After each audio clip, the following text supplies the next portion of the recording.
Hi friends, welcome to my channel my family dairy. ఎలా ఉన్నారండి? అందరూ బాగున్నారా? నేను కూడా బాగున్నానండి. సో ఇది వచ్చేసి ఈవినింగ్ రోజు వ్లాగ్ అనమాట. సో ఇవాళ మీకు మంచి రెసిపీస్ అయితే షేర్ చేస్తున్నాను.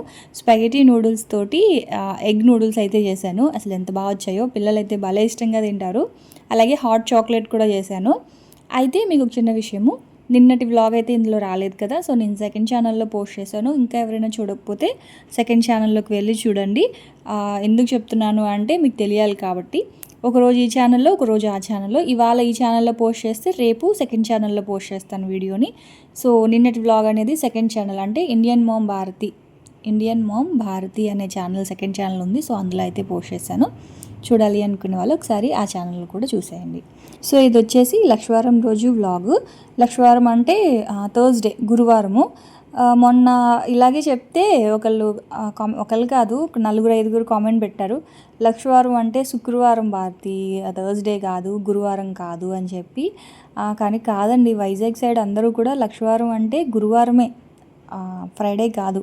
ఫ్రైడే శుక్రవారమే, ఆ ఫ్రైడేకి ఒక పేరే శుక్రవారమే. కానీ ఈ థర్స్డేకి అంటే గురువారానికి మాత్రం 3 పేర్లు ఉన్నాయి నాకు తెలిసినంత వరకు. ఒకటి గురువారము, ఇంకొకటి లక్షవారము. అంటే వైజాగ్ సైడ్ అందరూ కూడా లక్షవారం అని పిలుస్తారు. నెల్లూరు సైడ్ అందరూ కూడా బేస్తవారం అంటారు. అంటే గురువారాన్నే బేస్తవారం అంటారు. సో 3 పేర్లు ఉన్నాయి నాకు తెలిసి. సో ఇక్కడ వైజాగ్ సైడ్ ఎక్కువగా లక్షవారం అనేది అలవాటు అయిపోయింది కాబట్టి నేను కూడా లక్షవారం అని చెప్పి అనడం అలవాటు అయిపోయింది. సో మీకు తెలిసి మళ్ళీ థర్స్డేకి మీ సైడ్ కూడా ఏదైనా పేర్లు ఉన్నాయా నాకైతే కామెంట్ సెక్షన్లో కామెంట్ చేయండి.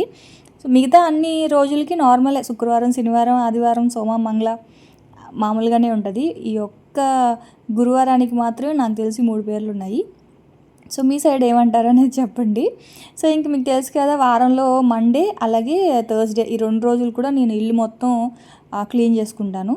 సో ఫుల్ పని ఉంటుంది ఆ 2 రోజులు మాత్రం. సో ఇంక ఇవాళ ఇల్లంతా మాప్ పెట్టేశాను. అయితే మార్నింగ్ అంతా క్లీనింగ్, అంటే కొంచెం బూజులు అవి ఉంటే తుడవడము, వాష్ ఏరియాస్, బాత్రూమ్స్, ఇంక ఇవన్నీ కూడా క్లీన్ చేయడం అలాగే సరిపోయింది. ఇంకొకసారి వాష్రూమ్స్ అన్నీ క్లీన్ చేసేసాను కదా, సరే అని చెప్పి తలస్నానం చేసేసాను అనమాట. ఇంక ఇప్పుడు ఈవినింగ్ 4 o'clockకి ఇల్లంతా మాప్ పెట్టేశాను. అప్పటికి మా వాళ్ళు వచ్చేసారు, పిల్లలు. అయితే ఇంక ఇల్లు మాప్ పెడుతూ ఇంకా పనిలో ఉన్నాను కదా, స్నాక్స్ అయితే ఏం చేయలేదన్నమాట. సో ఇంక ఇల్లంతా క్లీన్ చేసేసి పూజ అయితే చేసుకుంటా ఉన్నాను.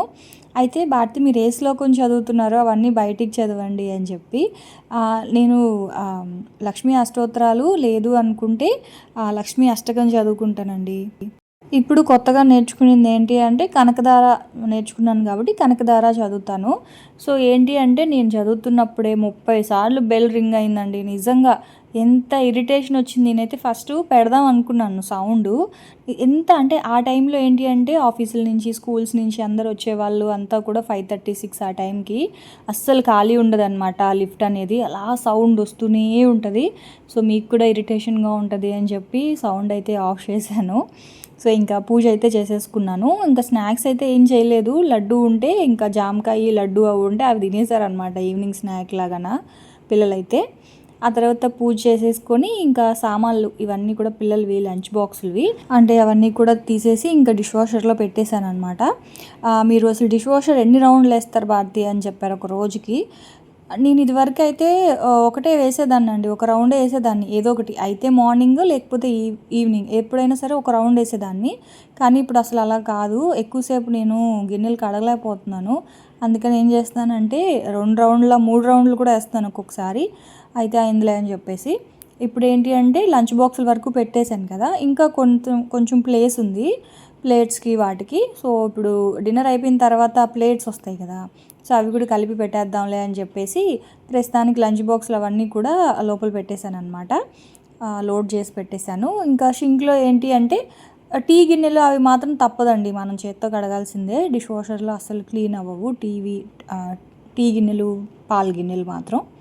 సో లంచ్ బాక్సులు, టీ కప్స్ ఇలాంటివన్నీ మాత్రం పెట్టేస్తూనే ఉన్నాను. 2 రౌండ్లు ఒక్కొక్కసారి 3 కూడా వేస్తూ ఉన్నాను అనమాట. కరెంట్ బిల్ ఎంత వస్తుంది అంటే ప్రస్తుతానికి మాత్రం మాకు యావరేజ్గా 2 నుంచి 2.5 వస్తుందండి పవర్ బిల్ అయితే మాత్రం. మనకు బాగా సమ్మర్లో అయితే మాత్రం 4-5 వేలు కూడా వస్తుంది. అంటే ఇంకా ఏసీ ఎక్కువ వాడతాం కాబట్టి ఆ టైంలో 5,000 అలా వస్తుంది, అరౌండ్ 4,000 to 5,000 వస్తుంది మధ్యలో. ఇప్పుడు మాత్రం 2.5 వస్తుంది అనమాట. సో అది డిష్ వాషర్ లేకముందు కూడా 2000 అలా వచ్చేది. మేము అనుకోవడం డిష్ వాషర్ వరకు పవర్ బిల్ అయితే 500 వరకు అవుతుందేమో అని. ఇంకా దానికి మెయింటెనెన్స్ అంటే ఈ డిటర్జెంట్ ఇవి ఇంకో 500, 600 అలా అవుతుంది. రౌండ్ ఫిగర్ ఒక 1000 అలా అవుతుందండి ఒక డిష్ వాషర్ మెయింటైన్ చేయడానికి.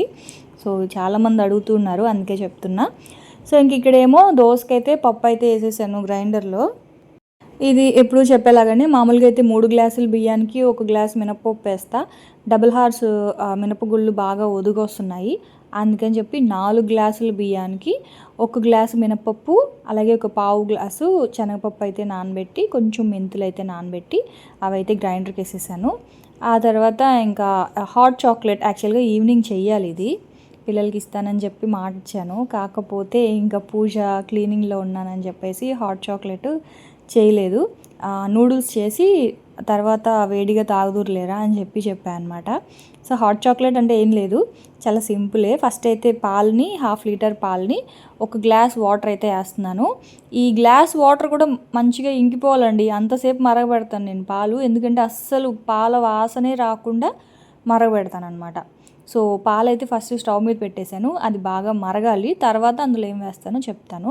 ఇంక ఇదేంటి అంటే స్పాగెటీ ఉడికించుకోవడానికి ఒక పెద్ద గిన్నెలో వాటరు, కొంచెం సాల్టు, ఆయిల్ అయితే వేశాను. అలాగే దోస పిండిలోకి మామూలుగా నేను కొంచెం అటుకులు అయితే వేస్తాను. ఇప్పుడు అటుకులు అయితే లేవు. సో దోశలు మనకి ఎర్రగా రావాలి అంటే అయితే అటుకులు వేయాలి, లేదు అంటే మరమరాలు కూడా వేసుకోవచ్చు.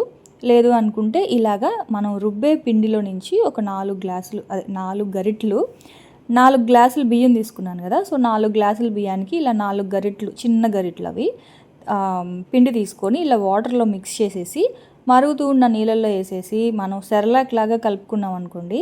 ఆ పిండి చల్లారిన తర్వాత దోశ పిండిలో మిక్స్ చేసేస్తే మనకి దోశలు చాలా ఎర్రగా క్రిస్పీగా వస్తాయి. సాఫ్ట్గా కావాలి అనుకుంటే సాఫ్ట్గా కూడా వస్తాయి అన్నమాట. అంటే కొంచెం లావుగా వేసుకుంటే సాఫ్ట్గా వస్తాయి, పల్చగా వేసుకుంటే పేపర్ దోశలాగా వస్తాయి, ఎర్రగా కాలుతాయి అన్నమాట. సో దానికోసంగానే ఇంకా దోశ పిండిని వాటర్లో మిక్స్ చేసి సిమ్లో పెట్టాను, అది ఉడుకుతూ ఉంటుంది. ఒకవైపు పాలు అయితే మరుగుతున్నాయి, ఇంకోవైపు నీళ్ళు కూడా బాగా మరిగిపోయాయి. సో ఈ స్పాగెటీ నూడిల్స్ అయితే ఉడికించుకుందాము. ఇవి అసలు నో మైదా నో ఆయిల్ అనమాట. నూడిల్స్ మనం ఇవి నార్మల్ రెగ్యులర్ నూడిల్స్ కాదు, పాస్తా నూడిల్స్. ఇవి తెలిసే ఉంటాయి కదా, పాస్తా చేసుకోవచ్చు, చాలా బాగుంటుంది. దీంతో యాక్చువల్గా 3 రెసిపీస్ అనుకున్నానండి. ఒకటేమో పాస్తా అనుకున్నాను, ఇంకోటి టమాటో పాస్తా కూడా జ్యూసీగా చాలా బాగుంటుంది. కాకపోతే విష్ణు ఏమో టమాటో పాస్తా నాకు వద్దు, నార్మల్ పాస్తా చేయమ్మా అని చెప్పి అడిగాడు. నార్మల్ పాస్తా ఏమో మామయ్య తినరు. సో ఇంకా అందుకే పాస్తా వద్దని చెప్పేసి నూడిల్స్ లాగా చేస్తున్నాను అనమాట. మనం బయట నుంచి తెచ్చుకుంటాం కదా నార్మల్ వెజిటేబుల్స్ వేసి నూడిల్స్, సో అలా అయితే చేస్తూ ఉన్నాను. ఫస్ట్ అయితే ఉప్పు కొంచెం ఆయిల్ వేసి స్పాగెటీ అయితే ఉడికించుకుంటున్నాను. ఈ స్పాగెటీ ఏంటి అంటే మైదా ఉండదండి, సో మనం ఎంచక్క చేసుకోవచ్చు. కాకపోతే కొంచెం లావుగా ఉంటాయి, అంటే రెగ్యులర్ నూడిల్స్తో పోలిస్తే కొంచెం లావుగా ఉంటాయి, కానీ బాగుంటాయి, నాకు చాలా ఇష్టం. కాకపోతే నేను తినలేదు, ఎగ్ వేసానని చెప్పి ఇవాళ. సో అవైతే ఉడుకుతూ ఉన్నాయి. ఇంక ఇక్కడైతే వెజిటేబుల్స్ కట్ చేసుకుంటున్నాను.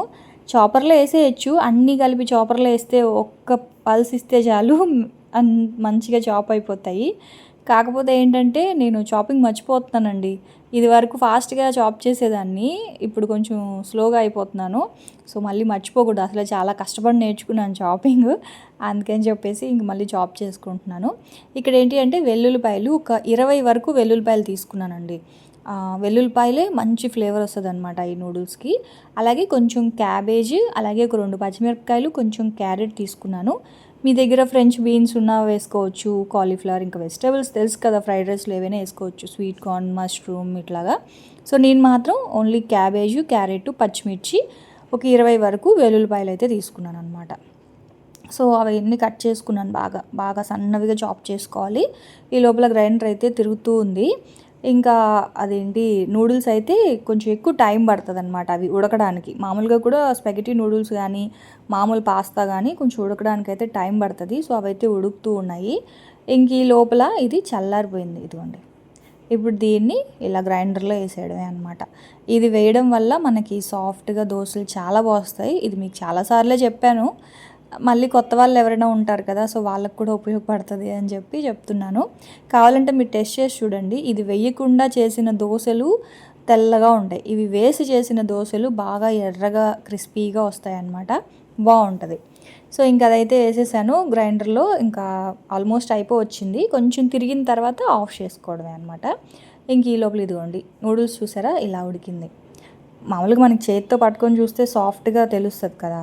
సో ఇప్పుడు ఉడికిపోయిన తర్వాత ఏం చేయాలి అంటే దీంట్లో నుంచి ఆ వాటర్ అంతా వంపేసి కొంచెం చన్నీళ్ళు అయితే వేసుకోవాలి. ఎందుకంటే మరీ ముద్దగా అంటే మనం చేసే లోపల ఇది కొంచెం గట్టిగా అయిపోతాయి. అంటే గట్టిగా అయిపోవడం అంటే అంటుకుపోతాయి ముద్దగా. సో అందుకని చెప్పి కొంచెం వాటర్లో మంచినీళ్ళల్లో ఇలా గనక కొంచెం తడిపేస్తే ఏంటంటే అంటుకుపోకుండా విడివిడిగా ఉంటాయి అన్నమాట.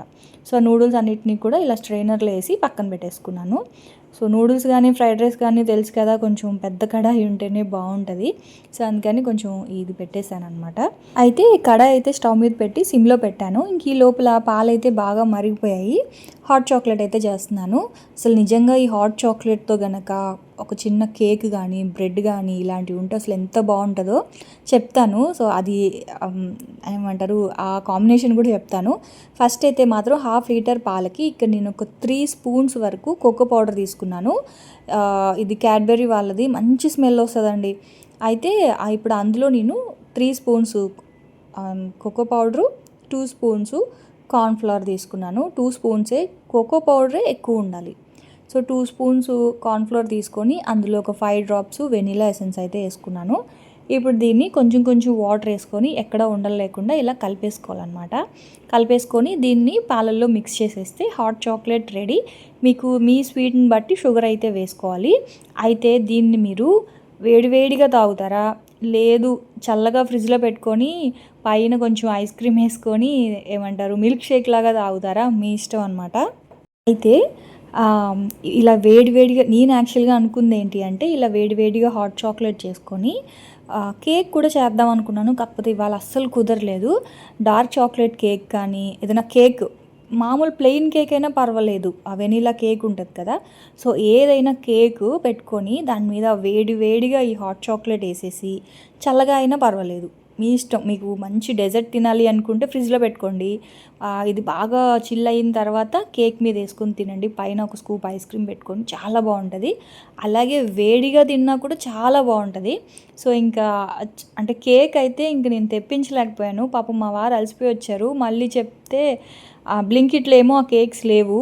మళ్ళీ చెప్పలేకపోయాను, అలసిపోయి వచ్చారు కదా ఇప్పుడు మళ్ళీ ఏమి వెళ్తారులే రోడ్డుకి అని చెప్పి ఇంకా నేనైతే అలా హాట్ చాక్లెట్ అలా తాగేసామన్నమాట. తినేసిన తర్వాత మళ్ళీ కొంచెం వేడి పెట్టి చిన్న కప్స్లో వేసి ఇచ్చేసాను. సో మీరు ఎవరైనా సరే తినాలి అనుకుంటే హాట్ చాక్లెట్లోకి ఏదైనా కేక్ వేసుకొని తినండి, అదిరిపోతుంది. పైన ఇంకొంచెం ఐస్ క్రీమ్ పెట్టుకుంటే అసలు ఇంకెందుకులేండి, అలా ఉంటుంది అనమాట డెజర్ట్. ఈసారి చూపిస్తాను.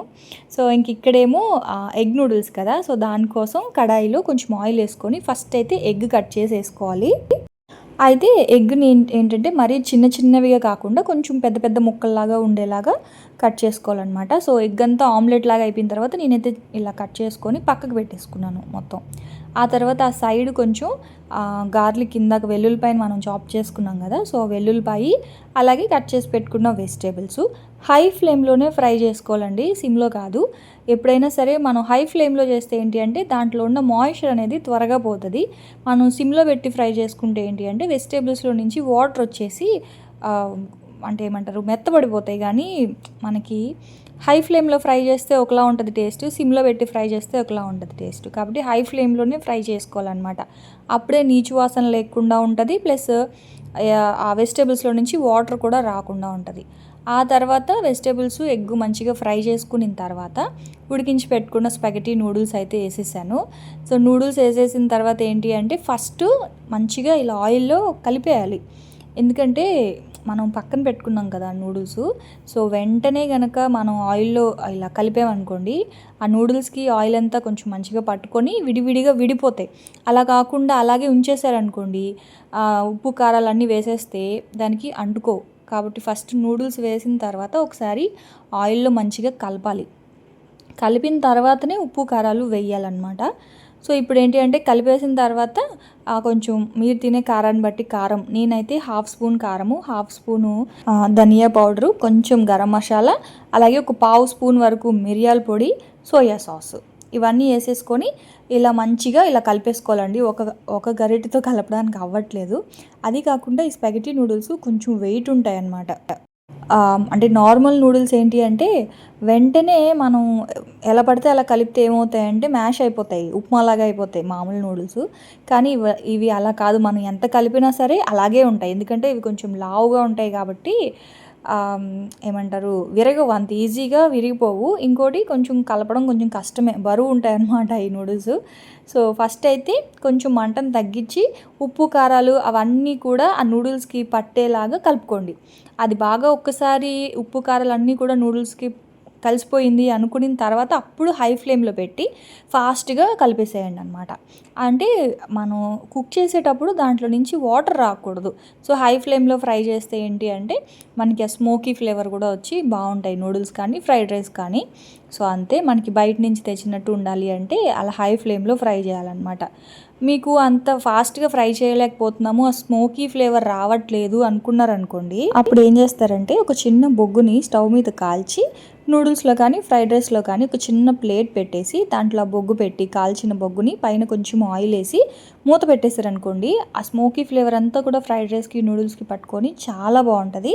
సో బయట ఎగ్జాక్ట్గా రెస్టారెంట్లో తెచ్చుకుంటే ఎలా అయితే ఉంటుందో అలా ఉంటుంది అనమాట. సో ఇట్లా హై ఫ్లేమ్లో ఫ్రై చేయలేని వాళ్ళు సో ఒకసారి అలా ట్రై చేయండి, చాలా అంటే చాలా బాగుంటుంది. బొగ్గుని కాల్చి పెట్టడం వల్ల మంచి తందూరి ఫ్లేవర్ వస్తుంది అనమాట. సో ఇంకా మా వాళ్ళకైతే నూడిల్స్ పెట్టేశాను. వాళ్ళకి మాత్రం నిజంగా చాలా బాగా నచ్చింది. ఎలా ఉంది అంటే మాత్రం వాళ్ళకి ప్రతిరోజు ఎలా ఉందని అడిగితే ఏంటమ్మా అని అడుగుతారనమాట. సో బాగుంది, వాళ్ళైతే ఇష్టంగా తింటున్నారు. వాళ్ళని డిస్టర్బ్ చేయకుండా నేనైతే వాకింగ్కి వెళ్తున్నాను.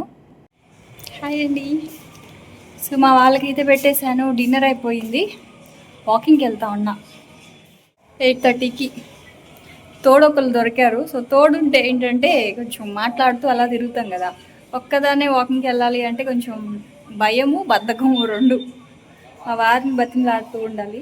సో ఇప్పుడు ఏంటంటే లక్ష్మి గారు ఉన్నారు కాబట్టి సో ఆవిడతో అలా కలిసి వాకింగ్ చేస్తూ ఉన్నా. చెప్పాను కదా కాలు నొప్పులు అని చెప్పి, సో దానికి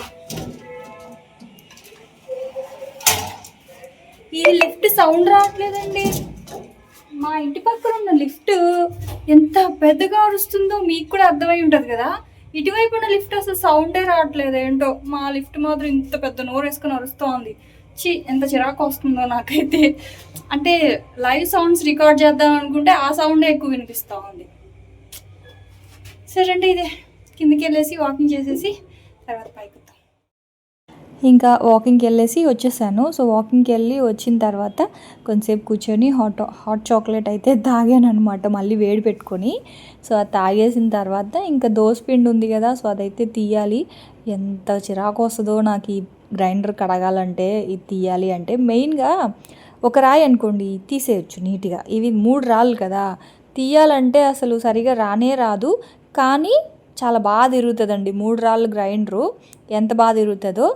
ఇప్పుడు రావట్లేదు అనుకుంటా, ఇప్పుడు అన్నీ కూడా 2 రాళ్ళే గ్రైండర్లే. సో ఇది బటర్ఫ్లై గ్రైండర్ అండి, చాలా మంచిది అని చెప్పొచ్చు. ఎందుకంటే 20 సంవత్సరాలు అయింది ఈ గ్రైండర్ కొని. నిజంగానే 20 సంవత్సరాలు, దాదాపుగా 20 సంవత్సరాలు అయిపోతుంది. ఇది నాది కాదు, మా అమ్మ నేను ఎప్పుడో చదువుతున్నప్పుడు, ఇంటర్ చదువుతున్నప్పుడు అప్పుడు కొనిందనమాట. ఇది దాదాపు 20 సంవత్సరాలు అయిపోతూ ఉంది ఆ గ్రైండర్కి. అయితే వాళ్ళు వాడట్లేదని చెప్పేసి నాకు ఇచ్చేసింది. అప్పటి నుంచి ఒకసారి రిపేర్ వచ్చింది, రిపేర్ చేయించాను. మళ్ళీ మొన్న హౌస్ షిఫ్టింగ్ అప్పుడు కూడా ప్లగ్ ఒకటి పోయింది, కాలు ఒకటి ఎరగొట్టేశారు ప్యాకింగ్ వాళ్ళు. సో కాలు పెట్టలేదు కానీ ఆ కాలు మాత్రం ఏదో ఒకటి సపోర్ట్ పెట్టి వేస్తున్నాను గ్రైండరు. ప్లగ్ మాత్రం మా వారు మార్చారు అంతే. కానీ అప్పటి నుంచి మంచిగా తిరుగుతుంది. సో 2 రాళ్ళ గ్రైండర్ కంటే కూడా 3 రాళ్ళ గ్రైండరు చాలా మంచిగా త్వరగా తిరిగేస్తుంది. సో మీరు ఎవరైనా గ్రైండర్ తీసుకునే ఉద్దేశంలో ఉంటే మాత్రం 3 రాళ్ళ గ్రైండర్ లేదా అని అడగండి. ఉంటే మాత్రం 3 రాళ్ళదే తీసుకోండి, 2 రాళ్ళది తీసుకోకండి. సో నేనైతే పప్పు తీసేసాను, పప్పు తీసి గిన్నెలో పెట్టేశాను. ఇప్పుడు నేను ఏం చేస్తానంటే చిన్న గిన్నెలో ఉండేది రేపు మార్నింగ్ దోశలకి, పెద్ద గిన్నెలో ఉండేది ఫ్రిడ్జ్లో పెట్టేస్తాను అనమాట. ఎందుకంటే పులవనివ్వను. రేపు మార్నింగ్ వేసే పిండి ఉంటుంది కదా, అది ఆల్రెడీ పులిసిపోయి ఉంటుంది కదా. సో ఇంకేంటి అంటే కొంచెం మిగులుతుంది కదా, మిగిలిన పిండిని కనుక ఫ్రిడ్జ్లో పెట్టిన పిండిలో కలిపేస్తే స్లోగా ఫర్మెంట్ అవుతుంది. అప్పుడు ఏంటి అంటే దోశలు అనేవి అంత ఎక్కువ పులుపు రాకుండా ఉంటాయి. మనకు ఒక 3-4 డేస్ అయినా సరే, లేదు ఒక 1 వీక్ అయినా సరే దోశలు అనేవి అంత త్వరగా పులిసిపోవు అనమాట. మొత్తం పిండిని ఫర్మెంట్ చేసేస్తే ఏంటి అంటే 1 వీక్ కాబట్టి పులిసిపోతుంది. అలా కాకుండా కొంచెం పిండిని ఫర్మెంట్ చేసి మిగతా పిండిలో కొంచెం కలుపుతూ ఉన్నాం అనుకోండి, దోశలు అంత త్వరగా పులుపు అవ్వవు అనమాట. సో పెద్ద గిన్నె అయితే ఫ్రిడ్జ్లో పెట్టేశాను. ఆ తర్వాత ఇంక కొన్ని గిన్నెలు ఉంటే అవి కూడా డిష్ వాషర్లో పెట్టి ఆన్ చేసేసాను. కొన్ని చేత్తో కడగాల్సినవి ఉంటే కడిగేశాను. డిష్ వాషరు అదంతట అదే ఆఫ్ అయిపోద్ది, పవర్ ఆఫ్ అయిపోద్ది. ఇంక నేను లైట్లు అన్నీ ఆఫ్ చేసుకొని వెళ్ళి పడుకోవడమే అనమాట. సో అదండి ఇంక ఇవాల్టి వ్లాగ్ అయితే. సో చూసారు కదా, రేపటి వ్లాగ్లో మళ్ళీ కలుద్దాం. అప్పటి వరకు ఉంటాను. Bye friends. రేపటి వ్లాగు సెకండ్ ఛానల్లో వస్తుంది, ఫాలో అవ్వండి. బాయ్ అండి.